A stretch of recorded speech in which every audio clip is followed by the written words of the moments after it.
The Galactic Council chamber was vast. Representatives from hundreds of species gathered in the circular arena. At the center stood Ambassador Talaran, alone under bright lights. They had been talking for an hour, describing everything that happened at Velkar Prime. The council members listened in silence. Some looked skeptical. Others looked afraid. Chancellor Meridian of the Selenar Accord spoke first. She was old, even by galactic standards, and her voice carried authority. Ambassador Talaran, you claim these humans destroyed 14 Krell battlecruisers in a single day. You claim they boarded enemy vessels and defeated Krell warriors in hand-to-hand combat. You claim they did this with only 7 ships. These claims are difficult to believe. Talaran straightened. I have provided video evidence, sensor logs, testimonies from hundreds of survivors. The humans did exactly what I described. They saved my people when no one else would. They answered a distress call that the council ignored. And they asked for nothing in return. Another council member stood. He represented the Torsian Collective, a species known for military strength. I have reviewed the combat footage. These humans fight like no species I have ever seen. They use tactics that should kill their own crews. They endure accelerations that would liquefy our bodies. They are dangerous beyond measure. Talaran felt anger rising. Dangerous? They saved billions of lives. Where was the council when my people were dying? Where were your fleets when the Krell invaded? You did nothing because you were afraid. The humans acted because it was right. If that makes them dangerous, then perhaps we need more danger in this galaxy. The chamber erupted in debate. Some species supported humanity. Others demanded the quarantine be reinforced. A few suggested extreme measures. Destroy Earth before the humans could threaten galactic order. The arguments grew heated. Alliances that had stood for centuries began to crack. Then the doors opened. Admiral Park Min-ho walked into the council chamber. Behind him came Captain Doyen, Dr. Kim Nari, and an honor guard of Marines. The entire room fell silent. Most species had never seen a human in person. Park was not physically imposing. He was average height with gray hair and tired eyes. But he moved with quiet confidence that made everyone nervous. Park stood beside Talaran at the center of the chamber. He looked around slowly, meeting the eyes of every council member who dared to look back. Most looked away. Their instincts screamed predator. Millions of years of evolution telling them to run, but they held their ground. Barely. Chancellor Meridian recovered first. Admiral Park, you have violated the quarantine placed on your species. You have interfered in galactic affairs. You have attacked the Krell Dominion. These are serious violations. What do you have to say for yourself? Park's voice was calm, respectful, but with an edge of steel underneath. You quarantined us 200 years ago because you were afraid. 3 of your diplomats died in a misunderstanding, and you decided humanity was too dangerous to contact. You left us alone, isolated, cut off from the galaxy. We accepted that. We built our own civilization. We became strong without you. He paused, letting his words sink in. Then a distress call reached us. People were dying. A civilization was being destroyed. We had 2 choices: ignore the call and stay hidden, or answer and risk everything. We chose to help. That is what humans do. We do not calculate costs. We do not weigh profits. When someone needs help, we answer. Every time, the Torsian representative stood again. You speak of helping, but you killed thousands of Krell. You destroyed their fleet. You showed no mercy. Park turned to face him directly. We offered them a chance to retreat. Their warlord refused. He chose death over dishonor. We granted him his choice. As for mercy, we took prisoners. We treated their wounded. We followed every rule of warfare we know. Can the Krell say the same? Dr. Kim stepped forward. She had prepared for this moment. If I may speak, Chancellor, the Council classified Earth as a Class 12 death world. You feared us because we evolved in harsh conditions, because we are physically stronger than most species, because we are predators. But you forgot something important. Predators protect their territory. They defend their pack. What you call dangerous, we call loyalty. She pulled up data on the chamber's central display. These are the casualty reports from Velkar Prime. 237 humans died saving the Velkari. 483 were injured. We lost 2 ships to damage. We gained nothing material from this battle. No territory. No resources. No political power. We saved lives because it was right. Is that truly dangerous? The chamber was quiet. Chancellor Meridian looked troubled. Then she spoke carefully. The Krell have issued an ultimatum. They demand we condemn humanity's actions as illegal aggression. If we do not, they threaten to expand their military operations. They claim humans are a threat to galactic peace. They want us to choose sides. Park nodded slowly. Of course they do. Because we proved they are not invincible. We showed the galaxy that the Krell can be beaten. They want you to condemn us so no one else gets ideas. So the conquered species stay conquered. So their empire can continue to grow. He looked around the chamber. Are you really going to give them that? Another representative stood. She was from a species called the Meridani, known for their wisdom. What do you want from us, Admiral? Why come here at all? You could have returned to your isolation. Park smiled. We want what we should have had 200 years ago. Full membership in this council. Equal rights. Equal voice. Equal responsibility. We want to be part of the galaxy, not hidden from it. Captain Doyoon added. And we want the freedom to answer distress calls without council approval. We want to help species who need protection. We want to build a peacekeeping force that responds to threats like the Krell. Not to conquer. Not to rule. Just to defend those who cannot defend themselves. The Torsion representative laughed bitterly.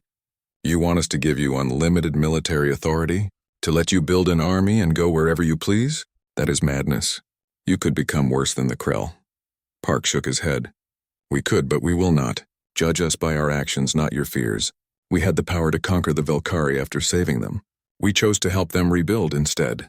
That should tell you everything you need to know. Chancellor Meridian called for a vote. The chamber divided sharply. Some species saw humanity as saviors. Others saw them as a new threat. A few saw them as useful tools to counter the Krell. The debate lasted hours. Alliances formed and broke. Promises were made and betrayed. Finally, the vote was called. The motion passed by a narrow margin. Humanity would receive full council membership. They would have equal rights and voting power. They would be allowed to maintain their military and respond to threats independently. But the victory was hollow. Over 30 species walked out in protest. Several announced they were leaving the council entirely. The galactic order was fracturing. That night, as the human delegation prepared to leave, Ambassador Talaran found Admiral Park standing alone on an observation deck. The stars stretched out before them, countless and beautiful. Talaran spoke quietly. You know what you have done, yes? You have changed everything. The galaxy will never be the same. Park nodded. I know, some will see us as heroes, others as villains. Most will simply fear us. But that does not change what we must do. We cannot hide anymore. We cannot pretend the galaxy does not exist. We have a responsibility now. To help, to protect, to do what is right even when it is hard. Before Talaran could respond, alarms screamed across the station. Emergency broadcasts filled every channel. The Krell Dominion had just declared war. Not just on humanity, on the entire Galactic Council. They were done with diplomacy. Done with negotiations. They would conquer everything or die trying. The galaxy was going to burn. Warlord Kreshenak refused to retreat. In Krell culture, honor meant more than survival. To run from battle was to die in shame. He would rather face extinction than live as a coward. He opened a channel to Admiral Park. His voice buzzed with rage and defiance. The Krell do not surrender. We do not flee. If you want victory, you will have to kill every last one of us. Park sighed. He had hoped for a different answer. But he understood pride, understood the need to fight even when the battle was lost. You chose this, he said quietly, then closed the channel. He looked at Commander Hyeji. Finish it. Make it quick. They deserve that much. The human fleet converged on the remaining Krell ships. This time there was no subtlety. No tricks, just overwhelming firepower. The destroyers hammered the Krell with railguns and missiles. The carrier Indomitable, despite its damage, added its weapons to the barrage. In space there was nowhere to hide. Nowhere to run. One by one, the Krell battlecruisers broke apart. Their shields failed. Their armor cracked. Their ships became tombs floating in the void. It took 2 hours. 2 hours of relentless combat. When it ended, 14 Krell battlecruisers were destroyed or captured. Only 3 managed to escape into hyperspace, fleeing back to Krell territory. Warlord Kreshenak did not live to see the end. Lieutenant Minsu and his Marines breached the command ship during the final assault. The warlord fought them personally on his bridge. He was massive, skilled, and filled with rage. But rage was not enough against human determination. Minsu put him down with a shot to the thorax. The warlord died, still trying to swing his blade. When the battle ended, Admiral Park sat in his command chair and allowed himself to feel tired. Around him, damage control teams worked frantically. The Indomitable had taken heavy fire. 2 of the destroyers were barely functional. Medical bays overflowed with wounded. 237 crew members were dead. 483 were injured. Dr. Kim Nari moved between the wounded, doing what she could. She had studied alien biology but never imagined she would have to treat injuries like these. Burns from energy weapons, fractures from high-G maneuvers, decompression injuries from hull breaches. Every patient was a reminder of what this victory cost. Captain Doyen stood at his station, staring at the casualty reports. He had started this by forwarding that distress call. Had he made the right choice? 237 families would never see their loved ones again. But he looked at the planet below and saw a civilization that still existed because humans had answered their call. Admiral Park opened a channel to the Velkari station. Ambassador Talaran appeared on screen. The alien looked exhausted and frightened. Park kept his voice gentle. The Krell fleet is destroyed. Your world is safe. We are sending engineering teams to help repair your station. Medical teams will treat your wounded. You called for help. We answered. Talaran struggled to speak. Their voice shook with emotion. Why did you come? Your species owes us nothing. The Galactic Council quarantined you, abandoned you. We are strangers who feared you. Yet you traveled across the galaxy to save us. I do not understand, Park smiled sadly. On Earth we have a saying. When someone calls for help, you answer. Even if they are strangers. Even if they are afraid of you. Even if helping them might cost you everything. That is what separates people from monsters. We could not let you die alone when we had the power to help. The ambassador began to cry. Velkari tears were different from human tears, but the emotion was the same. Relief, gratitude, shame for having feared these saviors. Talaran whispered, Thank you. Thank you. I am sorry we ever thought you were monsters. Human engineering teams docked with the station. They brought supplies, medical equipment, and generators to restore life support. The Velkari survivors watched these armored humans work with efficiency and care. These were the same beings who had just torn through a Krell fleet. Now they were saving lives instead of taking them. Captain Doyen personally escorted Ambassador Talaran to the Indomitable. The ambassador needed to see the human flagship. Needed to understand these strange rescuers. They walked through corridors marked by battle damage. Past injured crew members being treated by doctors. Saw memorial walls listing the dead. Talaran stopped at one memorial wall. They read the names slowly. These people died for us. For strangers they never met. Doyen nodded. That is what humans do. We fight for those who cannot fight for themselves. It is not about profit or power. It is about doing what is right even when it is hard. The ambassador looked at Doyen with new understanding. The Galactic Council quarantined you because they thought you were too dangerous. But they were wrong. You are not too dangerous. You are too good, too willing to sacrifice for others. They feared you would shame them with your courage. News of the battle spread fast. The Velkari survivors recorded everything. The human arrival, the impossible combat maneuvers, the boarding actions, the final victory. Within hours, the footage reached other star systems. By the end of the day, it had spread across half the galaxy.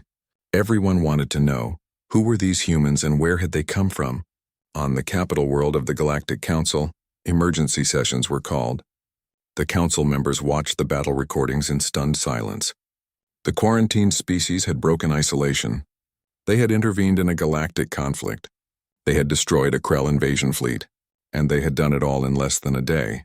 Some council members called for immediate action, reinforce the quarantine, send fleets to push the humans back to their isolated system. Others argued differently. The humans had saved the Velkari. They had fought with honor and mercy. Perhaps it was time to reconsider the old decisions. Perhaps 200 years of isolation was enough. But the debate was interrupted by new intelligence.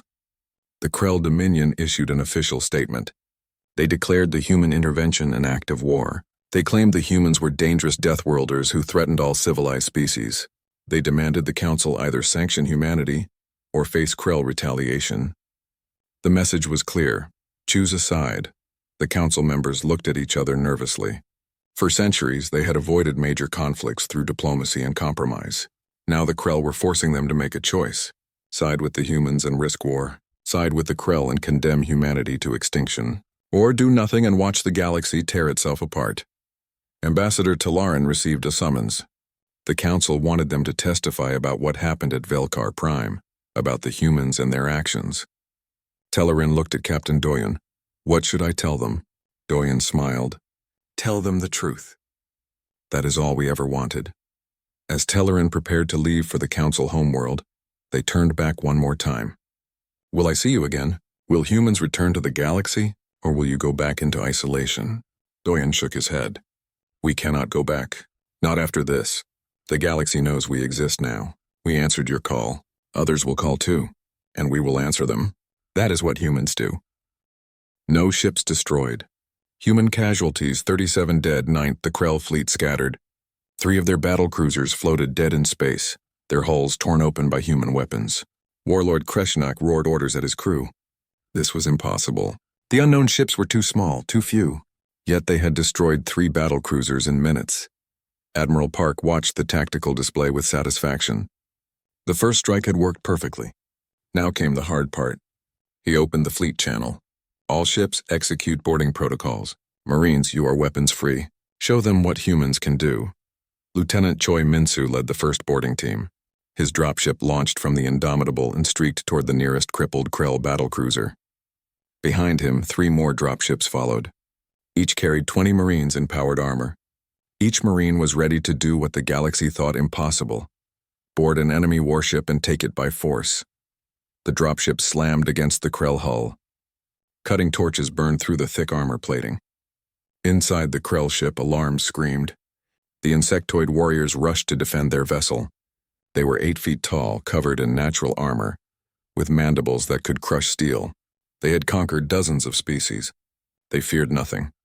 Then the humans came through the breach.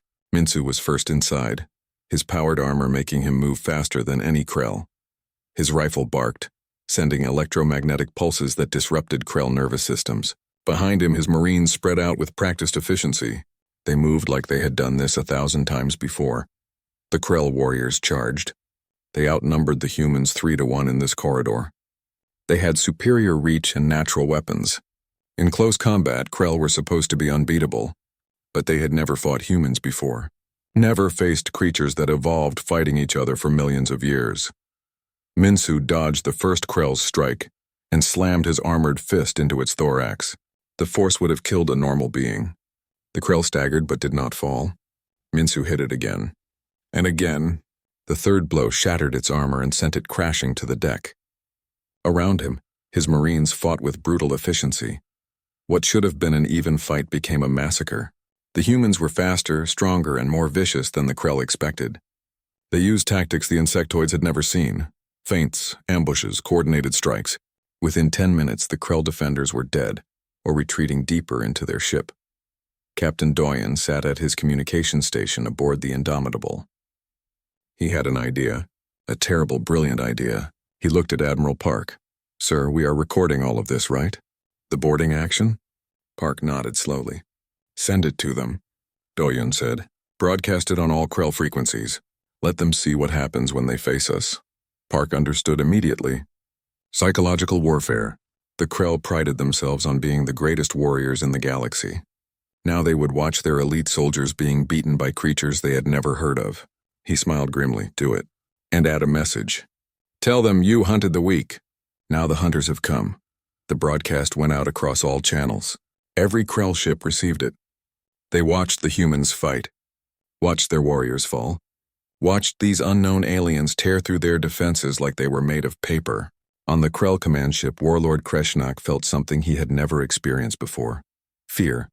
Aboard the Velkari station, Ambassador Talaran watched the same broadcast. They had thought the Krell were the most terrifying species in the galaxy. Now they realized they were wrong. The humans were something far worse. These Deathworlders fought with a passion that bordered on madness. They seemed to enjoy the violence, but there was something else in the broadcast.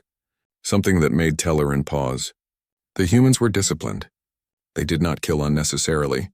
When Krell warriors tried to surrender, the humans accepted. They took prisoners. They followed rules even in the middle of chaos. These were not mindless monsters. These were soldiers. Minsu reached the bridge of the Krell battlecruiser. The ship's captain waited there with his personal guard, 6 of the largest Krell warriors Minsu had ever seen. They would make a final stand here. Die with honor rather than surrender.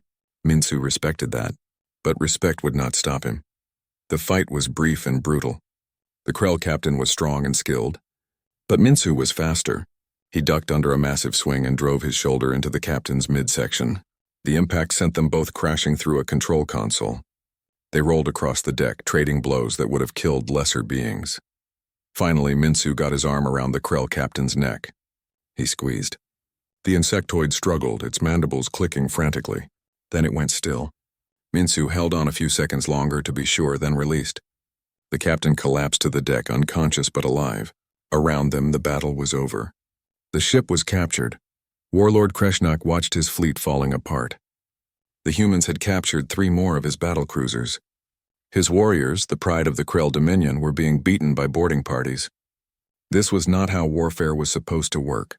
This was primitive, barbaric, effective. In his rage, Kreshnak made a fatal mistake. He ordered all remaining ships to focus their fire on the human flagship. If he could kill their commander, maybe the rest would retreat. He did not understand humans. He did not know that they never retreated when their friends were in danger. He was about to learn. The Krell fleet turned as one and opened fire on the Indomitable. Energy beams and plasma torpedoes filled the space around the carrier. The shields held, but barely. Damage reports flooded in. Hull breaches on 3 decks. Engine power at 60%. Life support failing in sections 4 and 5. Admiral Park stood on his bridge, calm as ever. He had expected this. Wanted this, even. "Commander Hiji," he said quietly. "Execute endgame protocol." Hiji smiled. It was not a nice smile. "With pleasure, Admiral."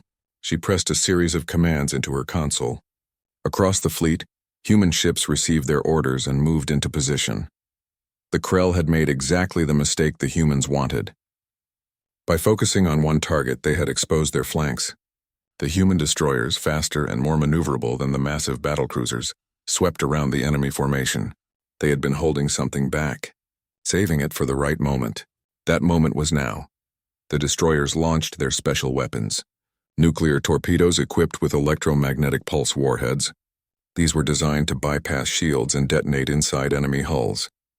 The technology was old, brutal, effective. 7 Krell battlecruisers went dark as their systems overloaded and died. Their crews were alive but helpless, floating in dead ships. Warlord Kreshnak stared at his tactical display in disbelief. Half his fleet was gone, destroyed or captured or disabled. This was supposed to be an easy conquest. The Velkari were weak. There should have been no resistance. Instead, he had walked into a trap set by species he did not even know existed. Admiral Park opened a channel to the remaining Krell ships. His voice was cold and hard. "You wanted to fight prey. You found predators. Withdraw now or be destroyed. Choose quickly. I will not offer again." Part 2. The Terran Defense Fleet dropped out of faster-than-light travel at the edge of the Vakara system. On the bridge of the Indomitable, Admiral Taewon Kim watched the tactical display update with enemy positions. 15 Kryn capital ships hung in orbit around Vakara Prime. Smaller craft swarmed like insects around a dying animal. On the planet's surface, fires burned across 3 continents. "Sensor analysis," Kim ordered. "The Kryn formation is loose, Admiral. They are not expecting resistance. Their ships are focused on ground bombardment, not fleet defense. I am detecting significant civilian population concentrations in the northern hemisphere. The Kryn are actively targeting those areas." Kim felt cold anger settle in his chest. These were not military targets. These were homes, schools, hospitals. The Kryn were not fighting a war. They were committing massacre. He had seen this before in the outer colonies when pirates attacked civilian transports. He hated it then. He hated it now. "All ships, battle stations. Fighter wings launch immediately. Commander Choi, prepare assault teams for ground insertion. Dr. Lee, try to contact the Velthar. Tell them to transmit locations of all civilian shelters. Lieutenant Han, open a channel to the Kryn fleet." The bridge became a symphony of controlled chaos. Officers moved to their positions. Status reports flooded in. The fleet spread into attack formation. Captain Ji-Woo Park sat in her fighter cockpit, feeling the familiar weight of combat gear. Her squadron formed up around her carrier. 40 fighters total, each one a deadly precision instrument. She ran through her weapons checklist and waited for the launch order. Channel opened to Kryn flagship Admiral, Mi-sun reported. Kim spoke clearly, his voice carrying the weight of absolute certainty. Kryn forces, this is Admiral Kim of the Terran Defense Fleet.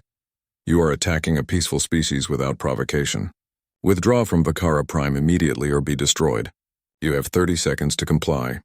On the Kryn flagship, Warlord Kraj listened to the translation with amusement. These humans dared to threaten him?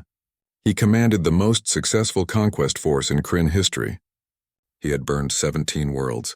Who were these newcomers to demand anything? He laughed and opened a response channel. Unknown humans, you have made a mistake coming here. Leave now or join the Velthar in death. We claim this world by right of conquest. Kim checked his chronometer. 30 seconds passed. He looked at his weapons officer and gave a simple nod. The officer pressed the firing authorization. The Indomitable and 5 other dreadnoughts fired their main railguns simultaneously. Tungsten rounds, each weighing several tons, accelerated to a fraction of light speed. They crossed the distance to the Kryn fleet in seconds. The first Kryn capital ship barely had time to detect the incoming fire before 3 rounds punched through its hull. The ship broke apart in a cascade of explosions. 2 more Kryn ships took similar hits. One lost its entire forward section. The other began spinning out of control, venting atmosphere and debris. The Kryn fleet suddenly realized they were in a real fight. All fighters launch, Kim ordered. Captain Park felt her fighter catapult forward from the carrier deck. The acceleration pressed her into her seat. Then she was free, flying in the black void with her squadron around her. She saw the Kryn fleet ahead, massive and dangerous. She also saw their confusion. They were turning, trying to bring weapons to bear, but they moved slowly like sleeping giants suddenly awakened. Raptor Squadron, Attack Pattern Delta, target their sensor arrays and communication systems. Make them blind and deaf. Park pushed her throttle forward and dove toward the nearest Kryn ship. Her fighter was small, fast, and precise. She weaved through defensive fire that was too slow to track her. She fired missiles at the sensor clusters on the Kryn hull. Explosions blossomed across the enemy ship. Behind her, the rest of Raptor Squadron did the same to other targets. Within minutes, half the Kryn fleet was operating with damaged sensors. The human cruisers and destroyers joined the battle. They moved in coordinated groups, each ship covering the others. They fired missiles that zigzagged through space, avoiding Kryn countermeasures. They used electronic warfare to blind enemy targeting systems. The Kryn tried to respond, but they were used to fighting helpless opponents. They had no experience with an enemy that fought back with skill and precision. Warlord Kraj watched his fleet fall apart on the tactical display. 3 ships destroyed, 5 more damaged, and the battle had barely started. His weapons hit nothing. These human ships moved like fish in water, always where his fire was not. His sensor officers reported jamming across all frequencies. His communication network was failing. All ships concentrate fire on the human flagship, he roared. The Kryn ships focused their weapons on the Indomitable. Beams of energy and kinetic rounds converged on the massive dreadnought. But the Indomitable had armor designed for this. The energy weapons scattered off deflection fields. The kinetic rounds hit reactive plates that absorbed the impacts. The ship shuddered but held. And while the Kryn wasted fire on the flagship, human destroyers circled behind them and tore into their engines. On Vakara Prime, Ambassador Thelvar watched the orbital battle through long-range sensors. He could barely understand what he was seeing. The Kryn fleet, which had seemed invincible, was being systematically destroyed. The human ships moved with purpose, each action part of a larger plan. It was like watching a dance, except this dance brought death and fire. Scholar Rin stood beside him, recording everything. She saw patterns in the human tactics. They did not just attack randomly. They targeted specific systems. They isolated enemy ships and destroyed them one by one. They used their smaller fighters to disable sensors while larger ships delivered killing blows. This was not combat. This was surgery.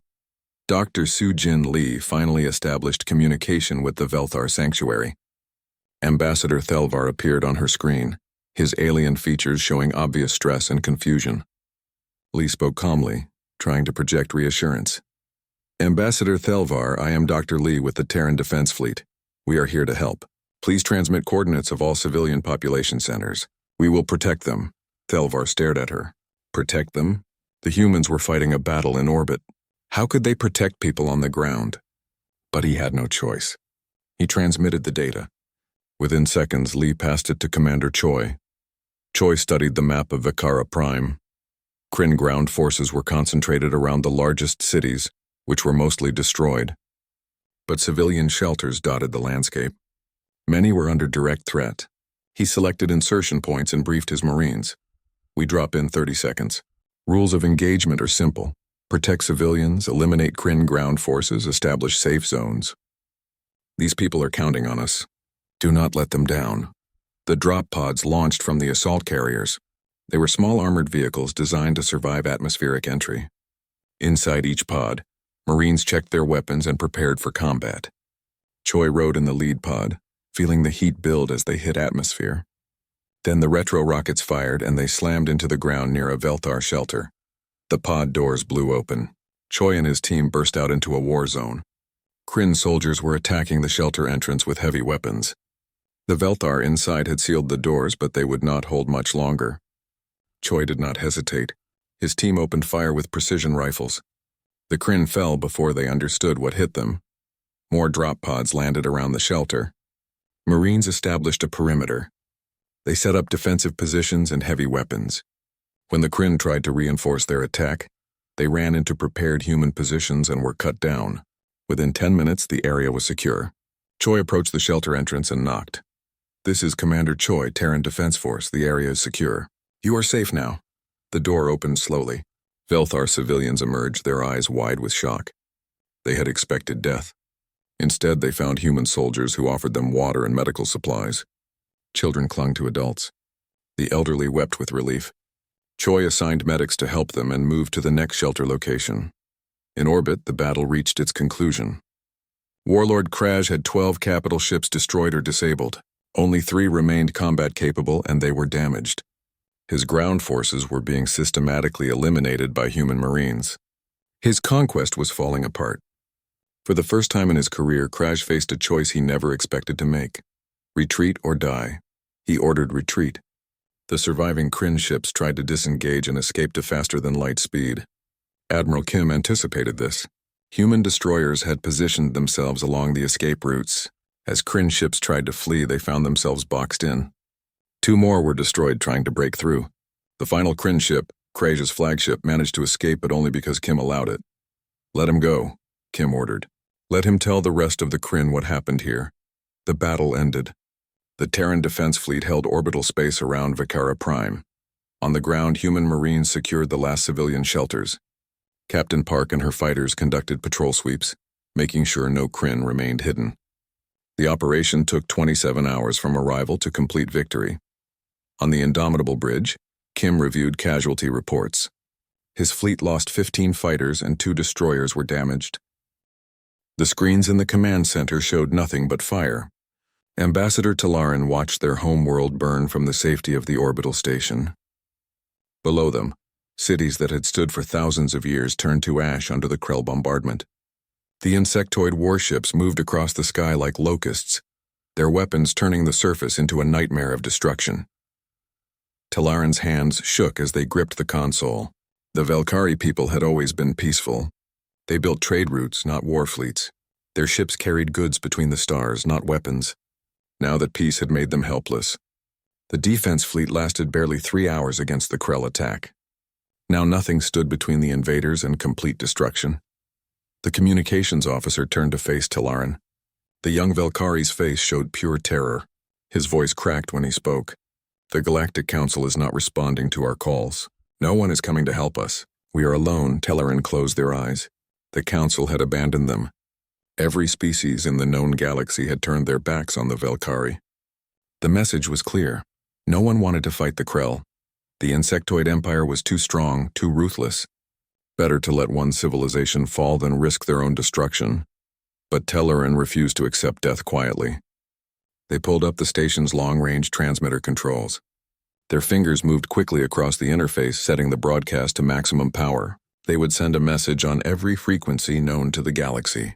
If no one would help them officially, perhaps someone would answer unofficially. The communications officer saw what Talaran was doing and gasped. "Ambassador, Those frequencies include the quarantine zones, the forbidden systems. We cannot contact them. Talaran looked at the young officer with sad eyes. We are dying. What worse thing could happen? They activated the transmission. The message went out in all directions, crying for help in every language the Velkari knew. It traveled through space at the speed of light, reaching further and further into the darkness. Millions of light years away, on the far edge of the galaxy, the message reached a small blue world. The planet had a name the locals called Earth. For 200 years, this world had been cut off from the rest of the galaxy. The Galactic Council had placed it under strict quarantine after a disastrous first contact. 3 Council diplomats had died. The humans, they said, were too dangerous, too violent, too unpredictable. Captain Hondoyan sat in the communications station on the dark side of Earth's moon. Lunar Command Station Sejong monitored all signals from deep space. Most days, nothing happened. The job was boring. Earth had been alone for so long that people forgot the galaxy existed beyond their solar system. Then the alert system screamed to life. Doyen jumped in his chair, coffee spilling across his desk. The screens lit up with incoming data. A transmission, broadcast on emergency channels coming from somewhere impossibly far away. The computer system struggled to translate the alien language. Doyen read the translated message and felt his blood run cold. It was a distress call. An entire civilization was being destroyed. They were begging for help from anyone who could hear them. The message included coordinates, tactical data about the attackers, and a simple plea. Please, someone, anyone, help us. His training said he should report this through proper channels. Let the bureaucrats and politicians decide what to do. Earth had been isolated for 2 centuries. Getting involved in galactic affairs could have serious consequences. But Doyen looked at the message again and saw the death toll climbing in real time. Millions dead, billions at risk. He made a decision that would change everything. Doyen forwarded the message directly to Admiral Park Minho. The Admiral commanded Earth's newly built expeditionary fleet. 7 warships that had never seen real combat. Ships built during the long isolation, designed from salvaged alien technology and human innovation. Admiral Park received the message in his quarters aboard the flagship carrier Indomitable. He was an older man with gray hair and tired eyes. He had spent his whole career preparing for a war that never came. Now someone was asking for help, and he had the power to answer. Park called an emergency meeting of his senior staff. Within an hour, his top officers gathered in the war room. Captain Doyen was there, having been rushed up from the lunar station. Dr. Kim Nari, Earth's leading expert on alien biology, studied the data about the Krell invaders. Commander Lee Heiji, the fleet's tactical officer, was already running attack simulations. Admiral Park stood at the head of the table and spoke clearly. We have a choice. We can ignore this message and stay hidden, or we can show the galaxy that humanity is still here, that we answer calls for help, even from strangers who might fear us. Dr. Kim raised her hand. Admiral, we know almost nothing about these Velkari people. We do not know if they are good or evil. We do not know what helping them might cost us. And the Galactic Council quarantined us. If we break that quarantine, there will be consequences. Park nodded slowly. You are right. But I look at this message and I see people dying.